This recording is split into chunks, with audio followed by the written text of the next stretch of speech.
Bismillahirrahmanirrahim. Assalamualaikum warahmatullahi wabarakatuh. Mohon izin Ustadz, saya Muqtadun Karim, mahasiswa program studi hukum keluarga Islam Universitas Islam Negeri Palopo. Saat ini berada di semester 4. Dalam hal ini akan menyampaikan sebuah materi sebagai tugas ujian akhir semester pada mata kuliah Hukum Perdata Islam di Indonesia.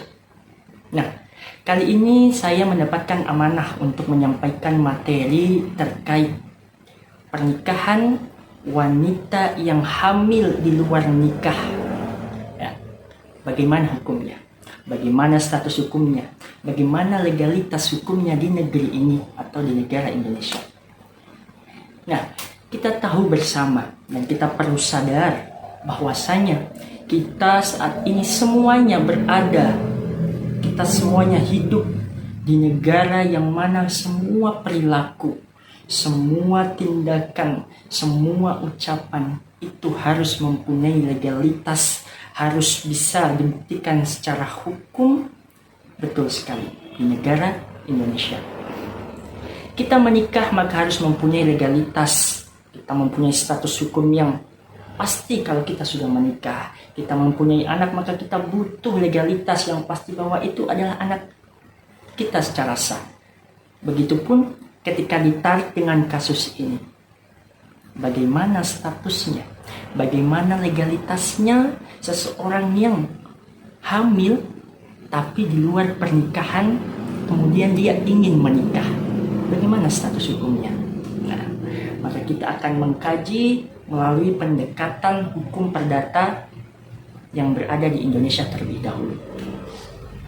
Pernikahan wanita yang hamil di luar nikah di dalam Undang-Undang Indonesia, atau dalam hal ini adalah Kitab Undang-Undang Nomor 1 Tahun 1974, itu sudah dijelaskan, namun tidak dijelaskan secara jelas apakah itu dilarang atau tidak. Namun pada pasal 2 ayat 1 disebutkan bahwasanya pernikahan adalah sah.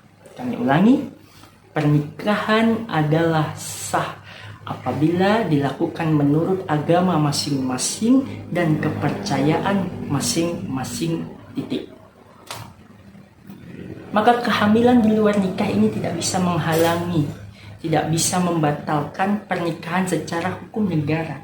Karena di dalam undang-undang tadi pasal 2 ayat 1 disebutkan pernikahannya sah ketika dilakukan menurut agama masing-masing dan kepercayaan masing-masing. Nah, sekarang kita tarik kepercayaan dan agama yang kita ikuti saat ini adalah mayoritas. Kita mau membahas dalam konteks agama Islam. Ini yang harus kita perlu kaji. Karena tentu akan ada perbedaan antara status hukum negara, dalam ini hukum positif, dan status hukum Islam, dalam ini hukum klasik maupun kontemporer. Maka ketika kita berbicara tentang hukum Islam, nah, sesuai syariat hukum Islam, kita hidup di Indonesia, kita sebagai umat Islam tentunya berpanduan kepada beberapa rujukan atau istilahnya beberapa mazhab. Ketika kita tarik dalam hukum klasik, maka kita ikut Imam Hanafi. Bagaimana menurut Imam Hanafi tentang status pernikahan wanita yang hamil di luar nikah ini? Apakah boleh? Nah, Imam Hanafi membolehkan. Dibolehkannya bagaimana? Dibolehkan ketika yang menikahi wanita hamil tadi adalah laki-laki yang menghamili. Itu diperbolehkan dan itu sah, ya, menurut Imam Hanafi. Lalu bagaimana ketika yang menikahi adalah laki-laki yang bukan menghamilinya atau laki-laki lain? Maka Imam Hanafi menegaskan ketika yang menghamili adalah laki-laki lain, ya, laki-laki yang bukan menghamili, maka tidak boleh disetubuhi sampai bayi yang ada di kandungan tadi lahir. Itu menurut Imam Hanafi. Kemudian menurut Imam Malik. Nah, Imam Malik ini sedikit tegas. Beliau secara gamblang tidak memperbolehkan atau dilarang ketika ada seorang perempuan yang hamil kemudian hamilnya di luar nikah, ingin menikah, tidak diperbolehkan menurut Imam Malik. Tegas tidak memperbolehkan. Sekarang kita beranjak pada Imam Syafi'i atau salah satu mazhab yang mayoritas hampir semua kita di Indonesia menggunakan ini. Nah, untuk Imam Syafi'i sendiri, beliau memperbolehkan, ya, ada laki-laki, ada perempuan yang hamil, kemudian dia ingin nikah, hamilnya karena di luar nikah atau karena zina, itu diperbolehkan, bahkan diperbolehkannya tanpa syarat, ya, nggak ada syaratnya, boleh sah-sah saja. Kemudian ketika merujuk kepada Imam Hambali, nah, Imam Hambali ini memperbolehkan juga, tetapi dengan beberapa syarat. Di antara yang pertama, sebelum menikah keduanya ini harus bertaubat. Wanita yang hamil di luar nikah ini harus taubat dulu. Dan harus menunggu masa iddahnya selesai. Dalam hal ini masa iddah apa? Sampai anaknya itu lahir, baru dia boleh menikah. Nah, ini beberapa pandangan kalau kita mengikut pada hukum klasik. Tentu bermacam-macam. Secara keseluruhan, Imam Hanafi memperbolehkan, ya, ketika laki-laki yang menghamili tadi.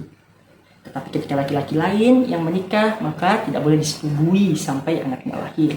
Imam Malik tegas tidak boleh. Kemudian Imam Syafi'i boleh tanpa syarat. Kemudian Imam Hambali memperbolehkan dengan syarat bertaubat dan iddahnya selesai. Nah, seperti itu.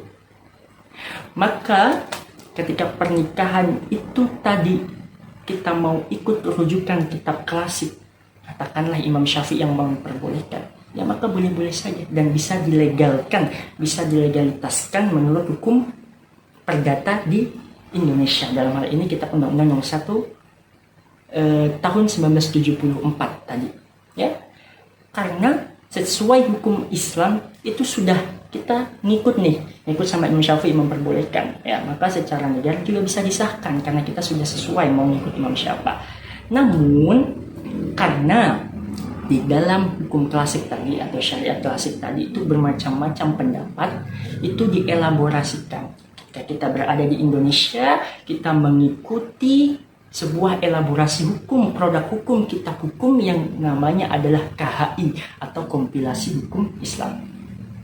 Nah, di kompilasi hukum Islam itu gamblang mengelaborasikan tentang 4 pendapat tadi. Bahkan juga mengelaborasikan pendapat-pendapat yang kontemporer atau yang terbaru. Ya, yang terbaru.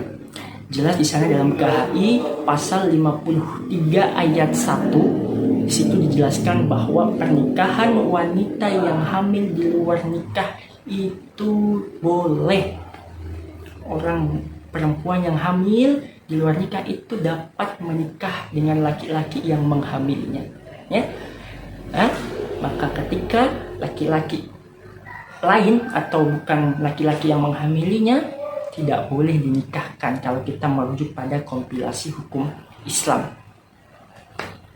Nah, kalau di kompilasi hukum Islam sudah tidak sesuai, tidak diperbolehkan, maka tidak bisa dilegalkan menurut hukum positif. Karena tadi sudah menciderai menurut kepercayaan masing-masing, menurut agama masing-masing, gitu loh. Ya. Kemudian terkait pasal 53 ayat 2 juga disebutkan bahwasanya pernikahan tersebut, wanita yang hamil di luar nikah tidak perlu menunggu anak yang ada di kandungan itu lahir, tidak perlu menunggu. Itu yang tadi, ya, yang menikahi harus laki-laki yang menghamilinya, ya, seperti itu.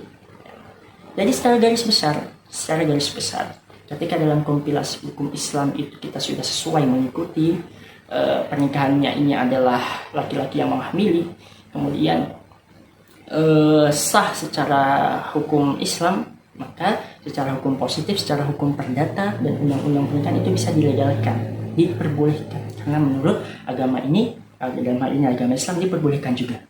Ya. Jadi seperti itu, ya. Nah, selanjutnya kita berbicara tentang status anaknya. Ya, penting kita membahas tentang status anaknya. Karena tentu bermacam-macam pendapat. Status anak dari wanita yang hamil di luar nikah itu bagaimana? Apakah bisa dihukumi anak haram? Apakah bisa dihukumi anak yang tidak sah? Atau bisa dikatakan sebagai anak biologis? Nah, ini diatur dalam Kitab Undang-Undang Pernikahan Nomor 1 Tahun 1974 pada pasal, kalau tidak salah di pasal 43. Itu disebutkan bahwasannya ketika seseorang lahir dari rahim ibu yang hamil di luar nikah kemudian menikah, ya, anaknya, status anaknya itu mengikut pada nasab ibunya saja ya. Jadi ketika ada nanti wanita nih hamil luar nikah kemudian menikah anaknya lahir, maka nasabnya hanya boleh diikutkan pada nasab ibunya. Nah, itu peraturan pasal 43 Undang-Undang nomor 1 1974. Namun diperbarui lagi. Ada putusan Mahkamah Konstitusi nomor 46 garing PUU strip angka Romawi 5111/2010 pada tahun 2010 itu sudah diputuskan bahwasanya putusan ini menghapus atau mengubah konsep yang ada pada Undang-Undang pasal 43 tadi, yang mana bahwasanya anak yang lahir dari ibu yang hamil di luar nikah itu bisa ikut nasab pria atau ayahnya ketika bisa dibuktikan secara ilmiah maupun teknologi dan dibuktikan secara hukum bahwa benar-benar ini adalah anak dari ayahnya. Cara buktikannya gimana? Ya, cara buktikannya dengan tentu tes DNA atau dikuatkan lagi dengan penguatan pengadilan agama. Dalam hal ini adalah pengadilan agama ya. Jadi seperti itu untuk status anaknya ya. Kalau yang lebih kuat ya memang ikut pada ibunya, tetapi bisa dia nanti diikutkan nasab ayahnya kalau bisa dibuktikan secara ilmiah maupun teknologi dengan bukti DNA dan dikuatkan oleh pengadilan agama bahwa benar-benar ini adalah anak biologis dari ayahnya, itu bisa disahkan seperti itu. Nah, mungkin ini saja sedikit singkat terkait materi hukum pernikahan wanita hamil luar nikah ya.